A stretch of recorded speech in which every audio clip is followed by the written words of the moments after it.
Sup, I'm Catfish. It's my code name. As you can see, I am neither cat nor fish. I'm a robot. And guess what? I finally got one. What did I get? An RTX 3080. It's the Strix White Edition. I've never had anything from Asus before. It's also my very first 80 class GPU, so this is quite exciting. This card may be a non-LHR model, but that doesn't matter anyway, because this 3080 will stay pure and innocent. There won't be any mining on this GPU. It's not the Founders Edition like I originally wanted, but it's still a nice one. It also comes with this ring. I do not know if those stones are real or not, but it sure looks nice. You may be wondering how I got this GPU. Take a guess. I'm robot. That means I can totally get a GPU at MSRP the moment it's in stock. That is what robots can do. Since I now have a 3080, it only makes sense to put yet another 3080 video on the internet. But wait, there's a bit of a problem. You see, I don't have a 4K panel, nor do I have a 1440p panel. I also don't have any of the cool VR headsets. Without any of those, it doesn't really make sense to have a 3080, huh? Well, I guess we're just gonna have to 3080 in 1080p. Before we do any 3080 things, it's important to look at the whole rig the GPU will be a part of. Behold! This is a computer. Let's look at the computer's specs.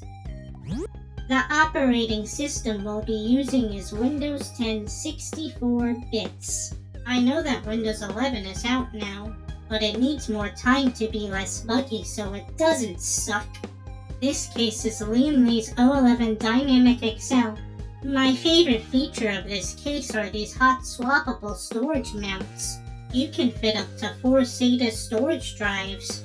The case fans are Lian Li's Unifan AL120.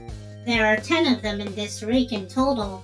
The 3 on the side and the 3 on the bottom are intake fans, and the 1 on the back and the 3 on top, under the radiator, are exhaust fans. The CPU is Intel's Core i7-10700K. It's said to perform similar to the i9-9900K, but it's supposed to be less expensive, which it was when I got it. The CPU cooler is Lian Li's Galahad AIO360. This CPU is water-cooled. The motherboard is MSI's MPG Z490 Gaming Carbon Wi-Fi. This computer runs on Dragon Blood. The RAM is Team Group's T-Force Delta. It's 32 GB total and 3200 MHz of DDR4 RAM. The boot drive is 1 TB of Samsung's 980 Pro. I also have like 7 other terabytes in the back. The GPU is the RTX 3080. It's the main character of this video. We'll keep it at its base clock. And it's all being powered by EVGA Supernova G3 750 watt. Yep, this is my computer. Do you like it? The monitor we'll be using is the MSI Optics AG32C, connected with a direct input cable. It's a 32-inch curved 1080p monitor that can go up to 165 Hz. It's a FreeSync monitor, which will be turned on to make it G-Sync compatible.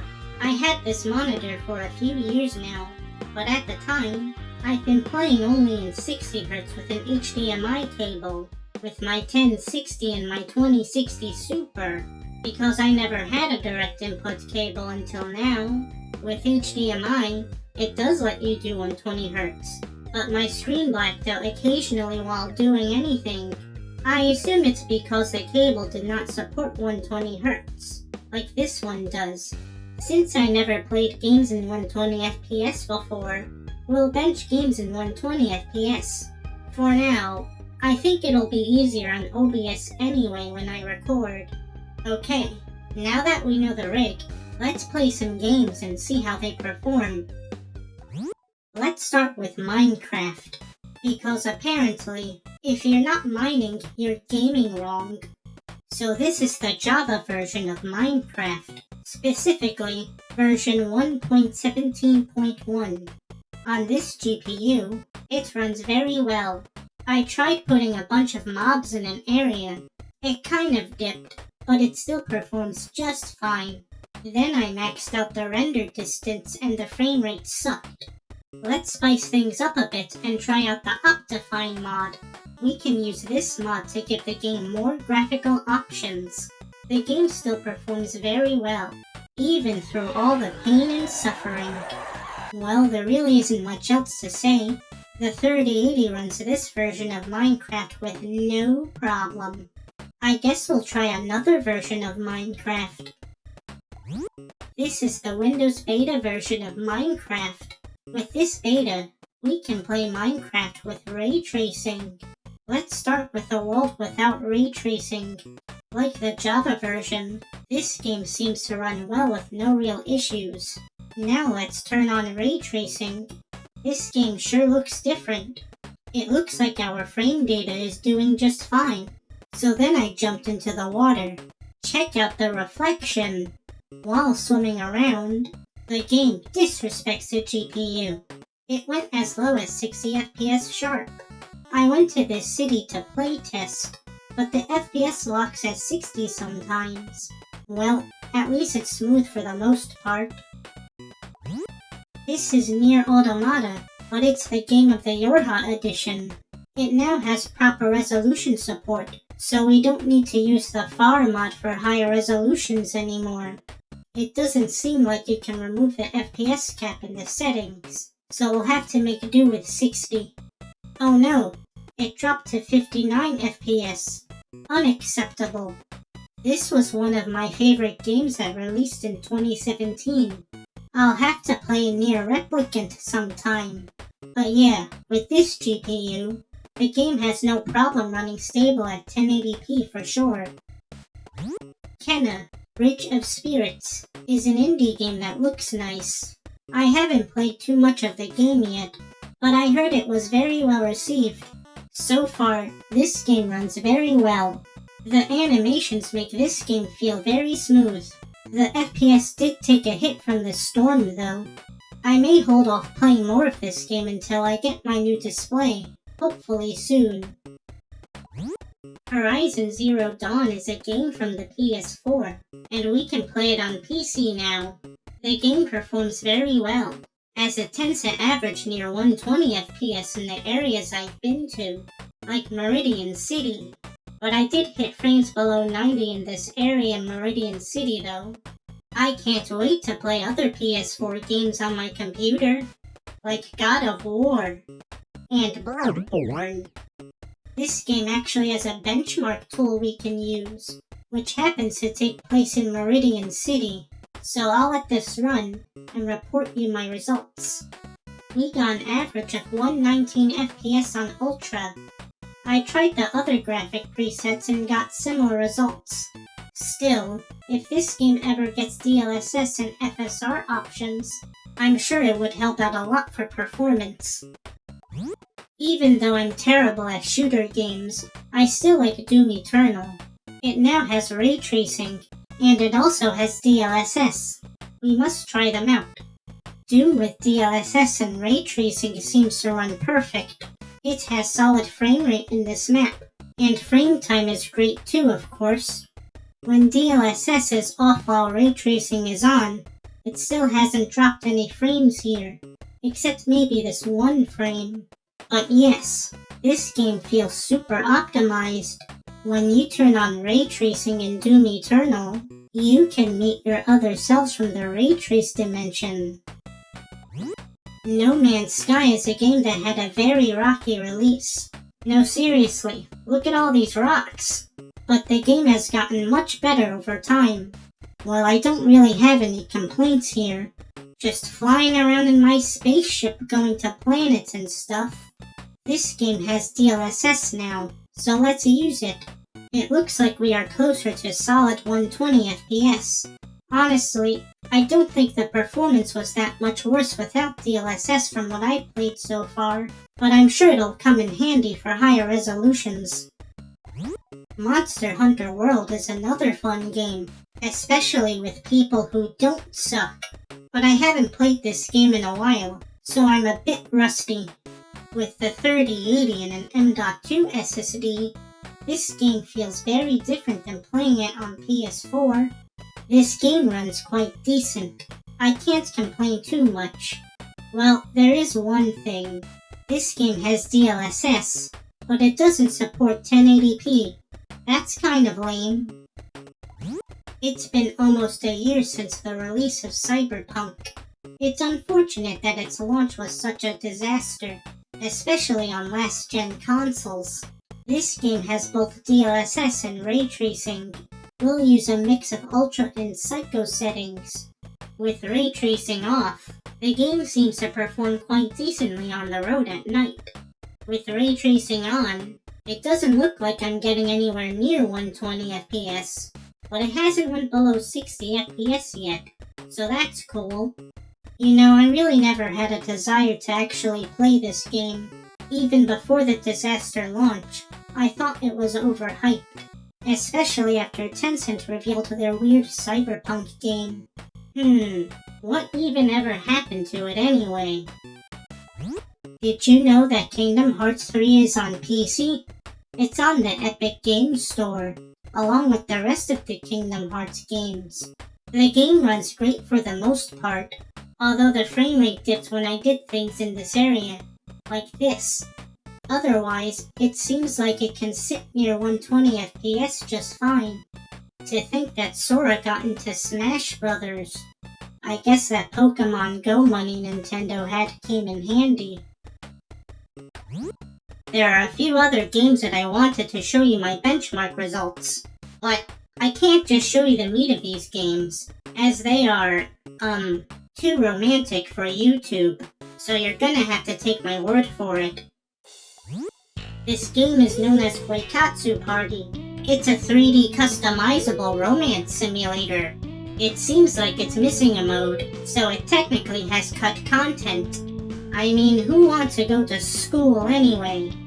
This game has a really neat character creator. As you can see, the frame rate dances around 100, but if we take away the GUI, it can reach 120, but it's sitting at 117 here.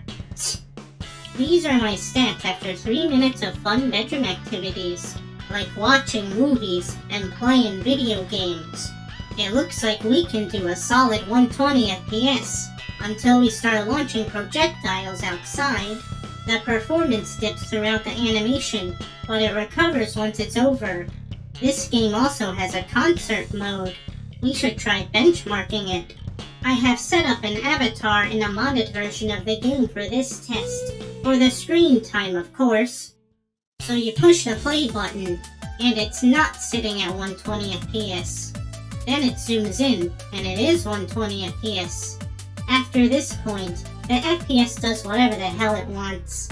It even went as low as the 50s. Then there was this weird wardrobe malfunction, and then it ended around 100 FPS. Unfortunate, as I would have liked to see this run at 120 FPS stable. Honey Select 2 is another one of these games, but it has much more demanding graphics than the game we just tested. But it's nothing that the 3080 can't handle, right? As of this recording, I don't think there's an official English version out yet, so we're gonna use this modded version. This game has a very detailed character creator. Like the other game, the frame rate bounces around until we remove the GUI. Take a look at these textures. Look at this hair. Even the eye texture is very detailed. Look at these polygons. And check out that smile. Here are my stats after about 3 minutes of fun bedroom activities, like watching anime and playing card games on the bed. Well, it doesn't look like we're hitting 120 FPS this time. Despite the absurdly high frame time spikes, the game looks and runs okay. The game's performance feels somewhat sensitive to the camera movement and positions, but otherwise, its average is around 100 FPS. Like the other game, when you launch projectiles outside, The frames dropped throughout the animation. It went as low as 69 FPS. I'm just kidding. It was 65. Oh well, no use crying over spilled milk. So with my benchmark results from the games shown in this video, it's obviously a very powerful card for 1080p, probably too OP for some games. Even so, when you push graphics settings to maximum in some games, we can see that the 3080 won't always stabilize at 120 FPS. So you may have to lower the graphics settings to achieve higher stable frame rates in those games. I hope to get a new monitor to pair with my 3080. I heard that OLED TVs look the best, but they're not recommended for productivity work because of burn-ins. Maybe I should get an ultra-wide display. With an ultra-wide monitor, I'll have more room to work with apps like Premiere Pro. That would be very nice. As the posting of this video, it has been over a year since the fabled paper launch of the RTX 3080. It's unfortunate what has happened with the prices of GPUs, or any computer parts at this rate. Who knows when, or if, they'll ever be at normal prices ever again. I was hoping that the crypto market crashed a little harder last summer, and we could have at least gotten cheap GPUs in the used market for a moment, but that doesn't look like that's happening anytime soon, or ever. I hope we enter a time where computer parts are cheaper and available again. So that's the end of this video. If you happen to like this video, or perhaps you found the video useful in some way, consider hitting the like button and subscribing, or you can dislike it if you don't like it. And if you have something interesting to say, feel free to leave it in the comments. I would also appreciate it if you shared the video. As the main character of the internet, I must obtain as much screen time as possible. After all, screen time is what all main characters strive for. Otherwise, I have been isekai'd into the internet for nothing. Well, that should be everything. Bye.